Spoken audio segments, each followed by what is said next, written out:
este Ecuador amazónico, desde siempre y hasta siempre. ¡Viva la patria! Saludos a todos y todas, bienvenidos a este canal. Yo soy Paola Beltrán Castro, soy estudiante de la maestría en Derecho Constitucional de la Universidad Técnica Particular de Loja. El día de hoy les invito a conversar sobre un asunto sumamente importante. Vamos a hablar de un tema que quizá algunas veces lo discutieron sin haberse dado cuenta. El tema que les invito el día de hoy a compartir es el semipresidencialismo en Ecuador. Para ello es indispensable que partamos sobre la situación actual que se vive en nuestro país. Recordemos que los sistemas políticos democráticos pueden ser parlamentarios o pueden ser presidenciales.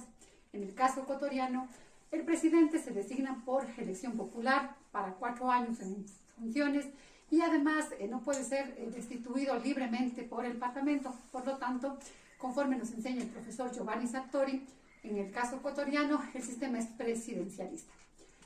No obstante, las constituciones a partir de 1979 y particularmente la del año 2008, en el contexto social, económico, político en el que fueron emitidas, confieren una serie de facultades ilimitadas a favor del presidente, lo que ha generado un hiperpresidencialismo, es decir, un exceso de poderes y facultades para efectos de que el Poder Ejecutivo pueda desarrollar sus funciones.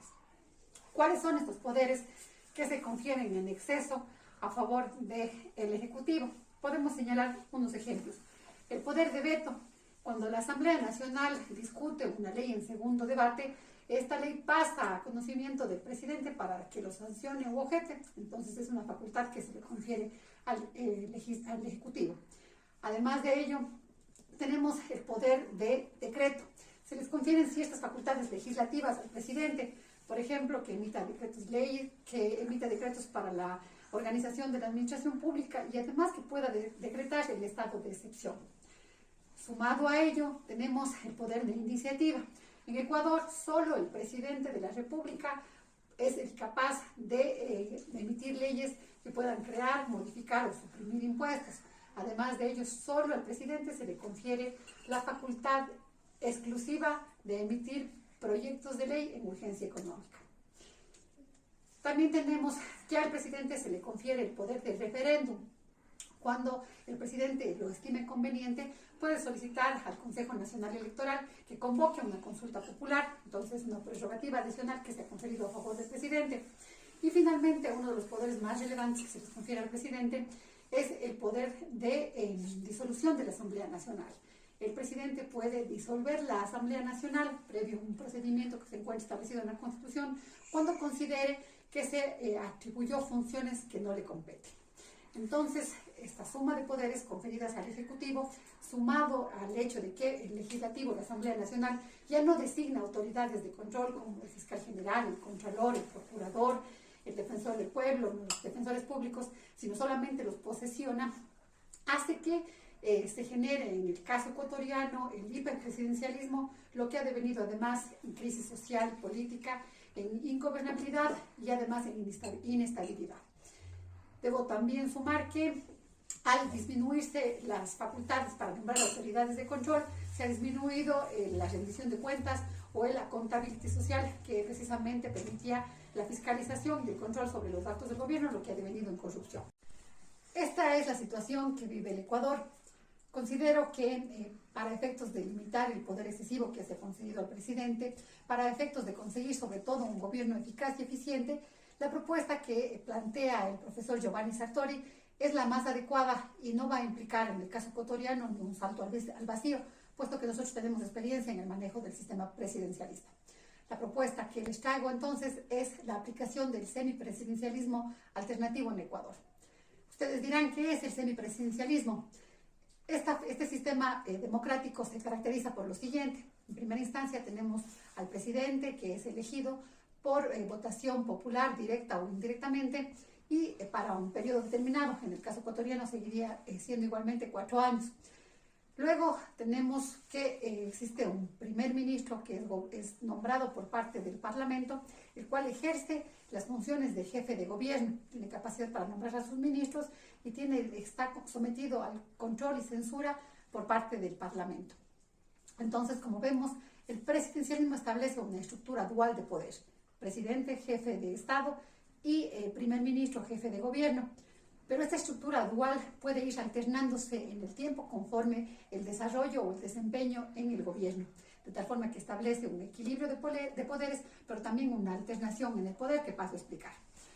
En el caso ecuatoriano, la Asamblea nombraría al representante del Parlamento y durante un periodo determinado, en el caso ecuatoriano como son 4 años, podría funcionar el sistema de gobierno como parlamentario durante 4 años. ¿Qué pasa si el sistema parlamentario no funciona, si no cumple con las funciones de un gobierno eficaz y de un gobierno responsable? Empieza a funcionar ya el régimen presidencialista. Por lo tanto, el presidente, que antes era solo jefe de Estado, toma ya las atribuciones de jefe de gobierno, nombra a sus ministros, pero no puede ser censurado por parte del Parlamento. Así funciona el sistema presidencial alternativo, como una suerte de maquinaria con 2 motores. Uno, el parlamentario a través del primer ministro, y otro, el presidente, que es el jefe de Estado. Pero este sistema se autocorrige, tiene una suerte de castigos y también de recompensas. Si el gobierno no es eficiente, si el gobierno no cumple un plan de gobierno que antes tiene que ser socializado, entra a funcionar el sistema presidencial. Entonces se castiga al sistema parlamentario y se incentiva al sistema presidencial.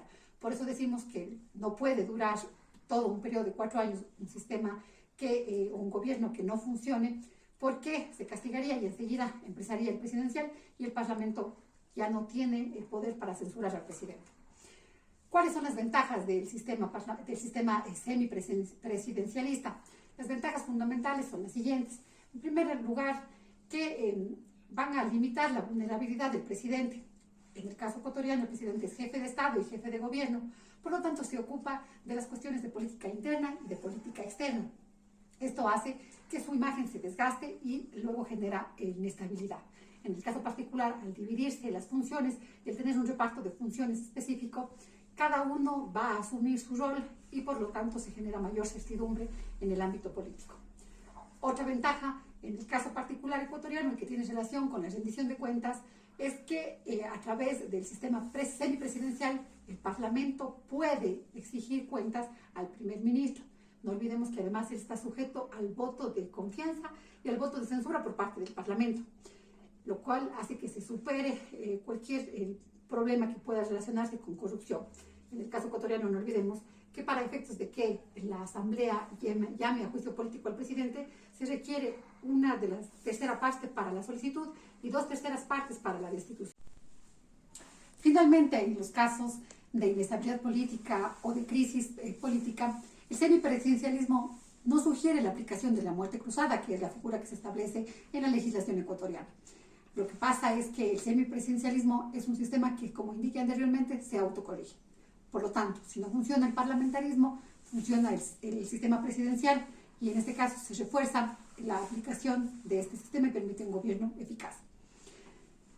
Como indiqué anteriormente, la aplicación o la transición al sistema semipresidencial implica un cambio en toda la estructura constitucional, en todo el sistema electoral, en todo el sistema de partidos. Sin embargo, ofrece ventajas que pueden ser aplicadas en el contexto ecuatoriano. Finalmente, debemos concluir que en el caso ecuatoriano, a partir de la vida republicana, se aplicó el sistema presidencial, salvo los casos de dictadura. El sistema presidencial lo que busca es que se establezca un equilibrio de poderes tanto entre ejecutivo como legislativo. Sin embargo, a raíz de la Constitución del 2008 se incrementó y se reforzó el poder a favor del presidente, lo cual generó crisis y lo cual además generó corrupción en el caso ecuatoriano. Bajo estas premisas, el semipresidencialismo permite brindar la mejor opción para efectos de que se mejore la gobernabilidad, para que mejore la accountability horizontal y para que se pueda gobernar un sistema de mayorías divididas. Es un sistema, como indiqué anteriormente, que se autocorrige, por lo tanto se basa en incentivos y castigos que hará que funcione el presidente o el primer ministro, pero siempre el resultado final se orienta a un gobierno que beneficie a todos. Les agradezco mucho por su atención, les invito nuevamente a otra charla y que podamos compartir temas muy importantes. Un saludo, adiós.